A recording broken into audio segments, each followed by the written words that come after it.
नमस्कार, स्वागत है आप सभी का एबीसी न्यूज में और मैं हूं आपके साथ जुबैर चौधरी। तो चला अपना उत्तर प्रदेश का, जहां सबसे पहले बात करेंगे गोंडा की। गोंडा में खेल प्रतियोगिता का आयोजन किया गया। इस खेल प्रतियोगिता में सांसद ब्रजभूषण शरण सिंह ने शिरकत की।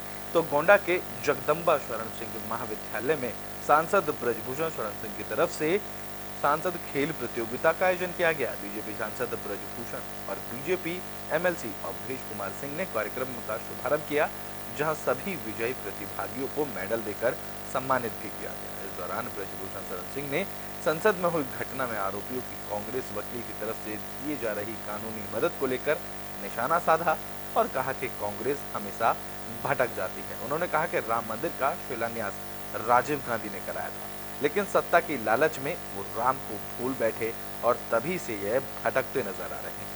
वहीं बीजेपी सांसद ने अखिलेश यादव पर भी मेहरबान होते नजर आए, जहां उन्होंने कहा कि यूपी में समाजवादी पार्टी सबसे अच्छी पोजीशन में दिखाई दे रही है। कांग्रेस हमेशा भटक जाती है और ये आज से नहीं, शुरू से, विशेष करके जब राजीव गांधी जी थे तब भी भटके थे। यह शिलान्यास उन्होंने किया था, राम मंदिर का शिलान्यास उन्होंने किया था, लेकिन वोट की पॉलिटिक्स में वो हट गए। जम्मू कश्मीर पर कभी उनका एक राय नहीं रहा, हर मामले में वो भटकते रहे। अभी सनातन के विरोध में बोल गए और फिर सनातन के पक्ष में भी खड़े होने की कोशिश करते हैं और विरोध में भी जाते हैं। तो हम ये कह सकते हैं कि आज कांग्रेस पार्टी उस तर्ज पर चल रही है जिस तर्ज पर पहले कम्युनिस्ट चलती थी। अब वो प्रेरणा लेते हैं दिल्ली यूनिवर्सिटी के जो टुकड़े टुकड़े गैंग हैं, उनके नारों का इस्तेमाल करते हैं और इस मामले में भी कांग्रेस भटक रही है। ये ऐसा संवेदनशील मुद्दा है कि इस पर पूरे देश को एक होना चाहिए, एक राय होनी चाहिए। उनके ऊपर गंभीर कार्रवाई हो रही है और हम समझते हैं उनको बहुत पूछताछ हो रही है और ये वो स्वयं नहीं है, ये सब जानते हैं वो स्वयं नहीं है, उसके पीछे दिमाग है, उसके पीछे लोग हैं और वही लोग हैं जो हमेशा, जैसे जो महिला पकड़ी गई, वो महिला किसान आंदोलन में भी थी, वो महिला खिलाड़ियों के आंदोलन में भी थी, वो महिला इसमें भी है, वो महिला शाहीन बाग में भी दिखाई पड़ी। जब जब देश के खिलाफ कुछ होता है तो ऐसे कुछ लोग। तो बुलेटिन में बात कर लेते हैं मथुरा की, जहां पर हिंदूवादी नेता दिनेश शर्मा ने एक बड़ा ऐलान किया है। बता दें कि मथुरा में श्री कृष्ण जन्मभूमि संघर्ष न्यास के अध्यक्ष दिनेश शर्मा ने ईदगाह कमेटी के लिए एक बड़ा ऐलान किया, जहां हिंदूवादी नेता दिनेश शर्मा ने ईदगाह कमेटी को समझौता करने पर एक बड़ा ऑफर दिया है। दरअसल दिनेश शर्मा ने संतों के सानिध्य में ऐलान किया कि अगर ईदगाह कमेटी इस फैसले को लेकर कोर्ट के बाहर फैसला करती है या समझौता करती है तो हम उसको 10 एकड़ जमीन और 1 करोड़ रुपए देने को तैयार है। इस दौरान उन्होंने कहा कि मुस्लिम समाज कथित ईदगाह के दावा छोड़ दे। मुस्लिम समाज भाईचारा निभाना चाहता है तो हम भी भाईचारे के नाते उनको 10 एकड़ जमीन और 1 करोड़ रुपए देने को तैयार है। हम ब्रजभूमि में कोई भी नई मस्जिद अब बनने नहीं देंगे। भगवान श्री कृष्ण का यहाँ मथुरा में भव्य मंदिर था। इलाहाबाद उच्च न्यायालय द्वारा एक आदेश जारी किया गया है कोर्ट कमीशन नियुक्त करके ईदगाह मस्जिद की सर्वे कराने के लिए। मुस्लिम पक्ष सुप्रीम कोर्ट गया, वहाँ भी मुस्लिम पक्ष को कोई राहत नहीं मिली और सुप्रीम कोर्ट ने भी यही माना है कि इलाहाबाद हाई कोर्ट का फैसला बरकरार रहेगा, क्योंकि न्यायालय जो फैसला देती है वो साक्ष्यों के आधार पर देती है।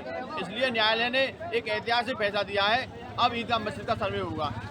सोशल मीडिया के माध्यम से हमको जानकारी मिल रही है कि जो ईदगाह कमेटी के अध्यक्ष हैं जैद हसन साहब, उन्होंने कहा है कि न्यायालय के बाहर भी समझौता हो सकता है। तो हिंदू पक्ष भी समझौता के लिए तैयार है। हम श्री कृष्ण जन्मभूमि संघर्ष न्यास की तरफ से जैद हसन साहब की ईदगाह कमेटी को 10 एकड़ जगह मेवात में देने को तैयार हैं, क्योंकि ब्रजभूमि तो हमारे कान्हा के भक्तों का स्थान है। पूरी ब्रजभूमि में हम कहीं भी मस्जिद नहीं बनने देंगे। यदि वो बनाना चाहें तो हमसे 10 एकड़ जमीन ले लें और अपनी मेवात में बना लें, क्योंकि मेवात में मुस्लिम आबादी ज़्यादा है, अपने वहीं पर खूब नमाज पढ़ें। ये तो कान्हा का जन्म स्थान है। यदि आप भाईचारा निभाना चाहते हैं तो आप हमसे ज़मीन ले लीजिए, मेवात में वहाँ बना लो। ये कान्हा का जन्म स्थान है, आप किसी भी व्यक्ति का जन्म स्थान चेंज नहीं कर सकते। वो तो हमारे भगवान थे, आराध्य थे, उनका जन्म। तो बुलेटिन में बात गोंडा की कर लेते हैं, जहां समाजवादी पार्टी के विधायक अताउर रहमान 2 दिवसीय दौरे पर गोंडा पहुंचे।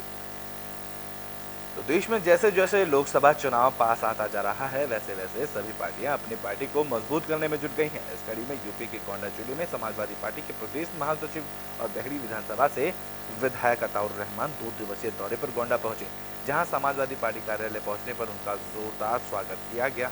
इस मौके पर उन्होंने पार्टी कार्यकर्ताओं के साथ समीक्षा बैठक कर समाजवादी पार्टी ग्राउंड लेवल पर मजबूत बनाने के लिए पदाधिकारियों और कार्यकर्ताओं को दिशा निर्देश दिए। वहीं पूर्व मंत्री अताउर रहमान ने मीडिया से बात करते हुए कहा कि भारतीय जनता पार्टी की सरकार से लोग परेशान हैं। मैं लखनऊ से चला, रास्ते में जगह जगह बहुत से जानवर खड़े मिले। ऐसी हालत में छुट्टा जानवरों से किसान और नौजवान दोनों ही परेशान हैं। उन्होंने कहा कि किसानों को गन्ने का पेमेंट नहीं मिल रहा है, उसके साथ साथ जो फसल बच रही है उसको जानवर खा जा रहे हैं। जिस तरह से भारतीय जनता पार्टी की सरकार से लोग परेशान हैं, मैं लखनऊ से चला तो रास्ते में मुझे बहुत देर हो गई, मैं यहाँ देर से पहुंचा और देर से पहुंचने का कारण ये था कि जगह जगह रोड पे जानवर थे, सांड खड़े हुए थे। तो ऐसी हालत है कि किसान परेशान, नौजवान परेशान, सभी लोग परेशान हैं, दुखी हैं। तो किसान एक तो वैसे ही पीड़ित है बेचारा, उसे एमएसपी नहीं मिल रही है, उसे कुछ मिल नहीं रहा है, गन्ने का पेमेंट भी कैसे मिल रहा है आप लोगों को पता है। इसके साथ साथ जो फसल बच रही है वो जानवर खा जा रहे हैं, तो सब परेशान हैं और इसीलिए सब लोग समाजवादी पार्टी की तरफ देख रहे हैं। समाजवादी पार्टी उत्तर प्रदेश में हर हालत में भारतीय जनता पार्टी को यहाँ से हराएगी, क्योंकि उत्तर प्रदेश ही तय करता है कि दिल्ली में केंद्र में किसकी सरकार बनेगी। और मुझे पूरा भरोसा है कि जिस तरह का माहौल है, आदरणीय राष्ट्रीय अध्यक्ष जी रोज कहीं ना कहीं दौरे करते हैं, रोज रोड पे हैं, बहुत मेहनत कर रहे हैं और हमारी पूरी पार्टी बहुत मेहनत से जुटी हुई है और हमें भरोसा है। बेटर बात नोएडा की कर लेते हैं, जहां नोएडा प्राधिकरण ने अवैध अतिक्रमण पर कार्रवाई की है।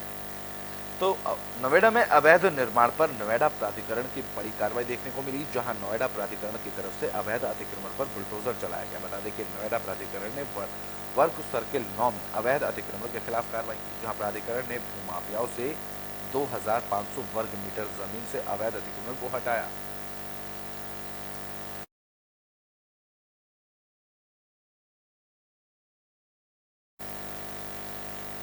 तो बुलेटिन में बात फर्रुखाबाद की कर लेते हैं, जहां नगर पंचायत के कर्मचारियों का वीडियो वायरल हो रहा है।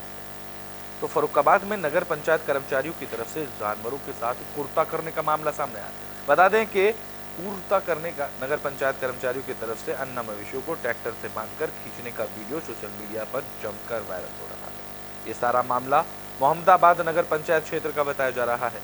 वायरल वीडियो में नगर पंचायत कर्मचारी अन्य मवेशी तेज रफ्तार ट्रैक्टर में बांधकर गौशाला ले जाते नजर आ रहे हैं, जहां वीडियो सामने आने के बाद नगर पंचायत की कार्रवाई पर कई तरह के सवाल खड़े हुए हैं।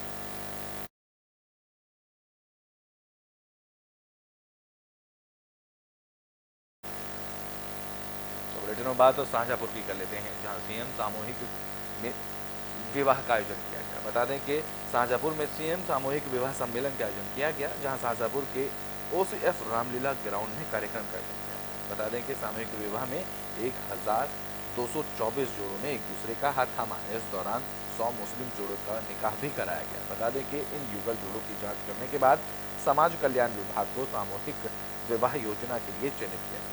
इस मुख्यमंत्री सामूहिक विवाह योजना में प्रभारी मंत्री नरेंद्र कश्यप, पीडब्ल्यूडी वित्त मंत्री सुरेश कुमार खन्ना और सांसद और विधायक दोनों मौजूद रहे, जहां उन्होंने सभी नवविवाहित जोड़ों को आशीर्वाद दिया।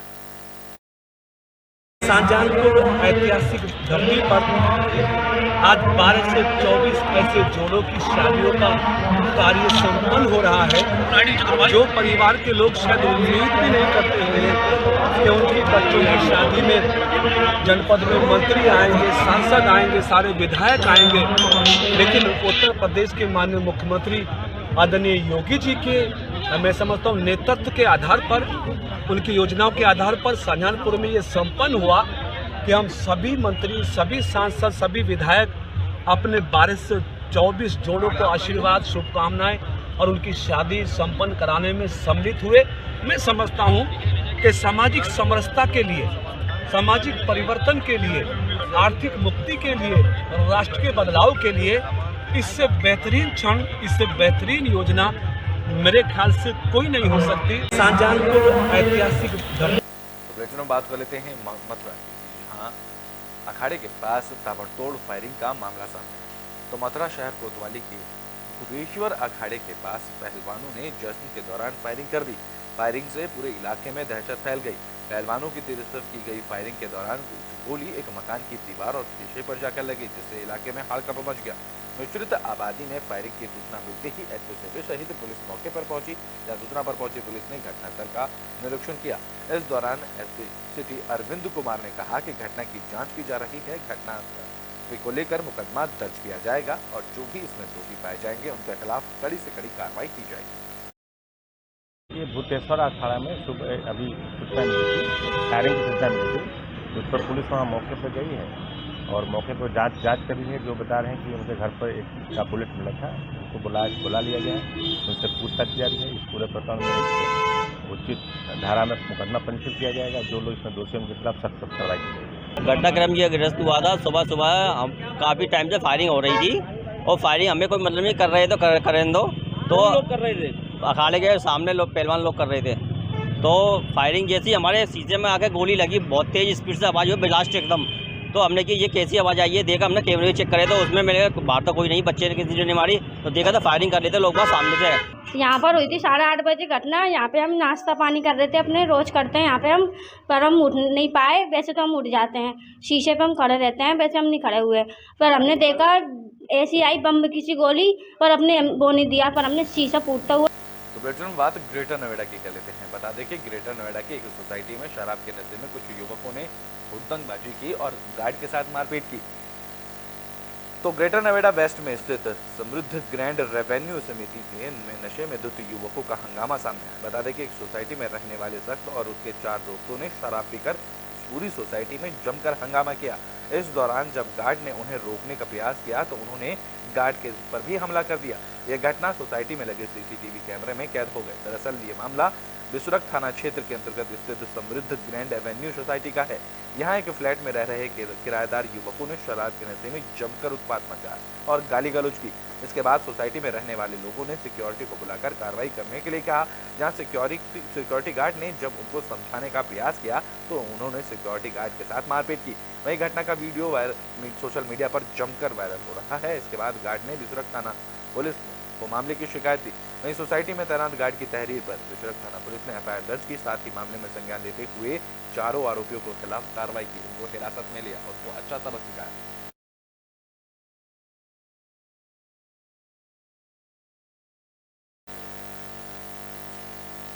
बुलेटिन में बात फर्रुखाबाद की कर लेते हैं, जहां संपूर्ण समाधान दिवस का आयोजन किया गया। इस दौरान मंडलायुक्त ने तहसील का निरीक्षण किया। तो फर्रुखाबाद में संपूर्ण समाधान का भी आयोजन किया गया। इस दौरान संपूर्ण समाधान दिवस का आयोजन तहसील में बनी कार्यालयों का औचक निरीक्षण मंडलायुक्त की तरफ से किया गया। औचक निरीक्षण के एक्शन में तहसील कर्मचारियों में हड़कंप मच गया। बता दें कि ये सारा मामला अमृतपुर तहसील परिषद का है, जहां मंडलायुक्त ने एसडीएम के कार्यालय में कई अभिलेखों का बारीकी से भी निरीक्षण किया।